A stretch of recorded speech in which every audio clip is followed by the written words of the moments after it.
আসসালামু আলাইকুম। আজকে আমরা ২ টা গুরুত্বপূর্ণ প্রিপোজিশন শিখব।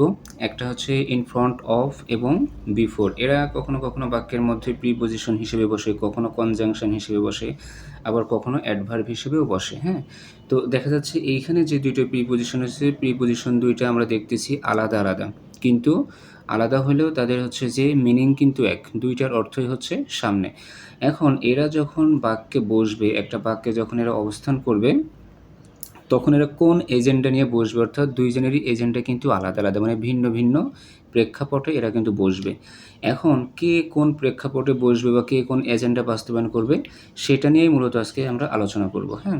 তো আজকের ভিডিওটা আসলে খুবই গুরুত্বপূর্ণ এবং হচ্ছে যে যারা প্রতিযোগিতামূলক বিভিন্ন পরীক্ষায় অংশগ্রহণ করে থাকেন এবং অ্যাডমিশন পরীক্ষার্থী যারা আছেন এই ২ টা প্রিপোজিশন তাদের জন্য খুবই গুরুত্বপূর্ণ, হ্যাঁ?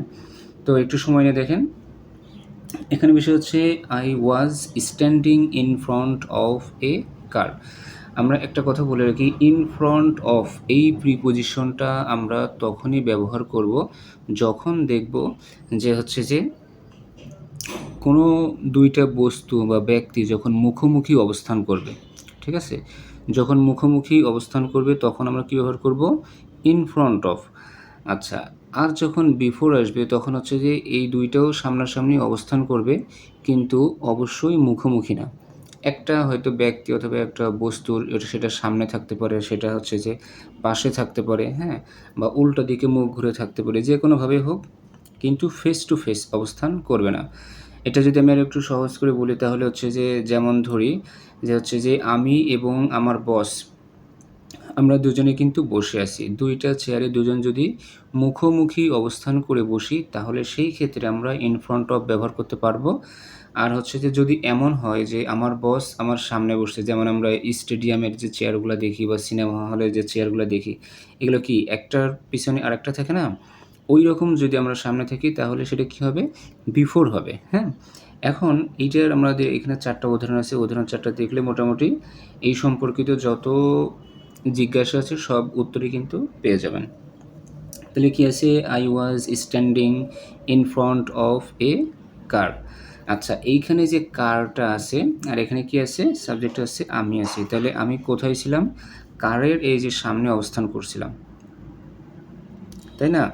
আচ্ছা, এখন এই সামনে অবস্থান বলতে কারের যে সম্মুখ অংশ বা মুখ যেটা, ওইটার ঠিক সামনে আমিও আমার ফেসটাকে রেখে কিন্তু অবস্থান করছিলাম।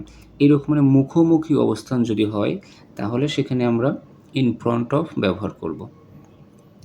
আচ্ছা, তারপরে আছে the children are playing in front of the house. এইখানে যে বাড়িটা আছে, বাড়ির সামনে বা একদম মানে মুখোমুখি অংশে কী করছে? শিশুরা খেলা করতেছে। এখন শিশুরা কিন্তু শুধু সামনেই খেলতেছে না, তার মানে কি একদম বাড়ির যে সম্মুখ অংশ বা সদর যে অংশটা আছে, ওইটার দিকে মুখ করে ঘুরেই কিন্তু তারা খেলতেছে। যদি এইরকম মুখোমুখি অবস্থান বোঝায়, সেক্ষেত্রে আমরা কী ব্যবহার করব? ইন ফ্রন্ট অফ ব্যবহার করব, হ্যাঁ? আচ্ছা, তারপরে কি আছে? I was sitting before my boss. এই যে কথাটা আমি আগেও বলছিলাম যে হচ্ছে যে আমি আমার বসের কোথায় বসেছিলাম বা বসছিলাম? পূর্বে বা সামনে, হ্যাঁ? এখন এই সামনেটার অর্থ কোন সামনে বোঝাচ্ছে? যেমন হচ্ছে যে আমার বস একটা চেয়ারে বসে আছে, এখন আমি হচ্ছে যে তার সামনে বসে আছি, অথবা হচ্ছে যে আমি তার পিছনে বসে আছি, হ্যাঁ? এরকম। কিন্তু আমরা ২ জনের কেউই কিন্তু মুখোমুখি অবস্থান করে বসি নাই। হয়তো সামনে আছে অথবা সাইডে আছে, ডান পাশে, বাম পাশে যেকোনো এক সাইডে সে বসে আছে, এরকম। তারপর কি আছে? He couldn't tell a lie before his father. আচ্ছা, এখানে সাবজেক্ট হচ্ছে হি এবং কি আছে? হিজ ফাদার, হ্যাঁ? এই ২ টা অংশের মধ্যেই মূলত কাজ হচ্ছে। কিন্তু আমাদের এখন বসাইতে হবে কি? বিফোর অফ অথবা ইন ফ্রন্ট অফ। তো আমরা এখন ২ টার মধ্যে কোনটা নিব? যে এখানে ২ টার মধ্যে আমরা যেকোনোটাই বসাইতে পারি। কিন্তু ঘটনা হচ্ছে যে এখন আমি কোন মিনিংটা করতে চাচ্ছি বাক্যটা দিয়ে সেটাই এখানে মুখ্য বিষয়, হ্যাঁ? তো হচ্ছে যে যদি এমন হয় আমি আমার বাবার একদম ফেস টু ফেস সামনে দাঁড়িয়ে মিথ্যা কথা বলতে পারতাম না, একদম ফেস টু ফেস, তাহলে সেখানে আমরা কি বসাইতাম? বিফোর এর পরিবর্তে ইন ফ্রন্ট অফ বসাইতাম।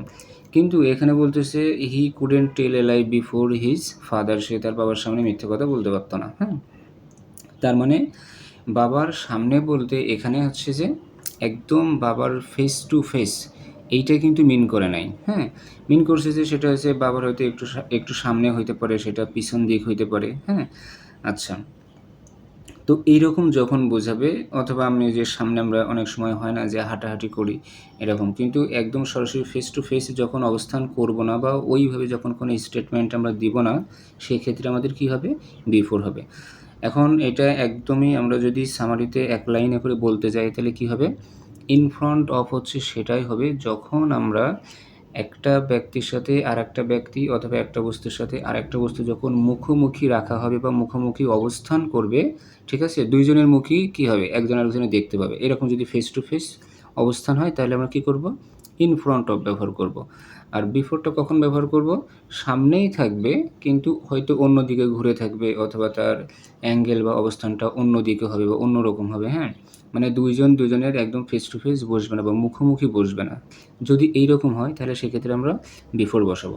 তো আশা করি সবাই বুঝতে পারছেন। তো সবার জন্য শুভকামনা রইল। ধন্যবাদ।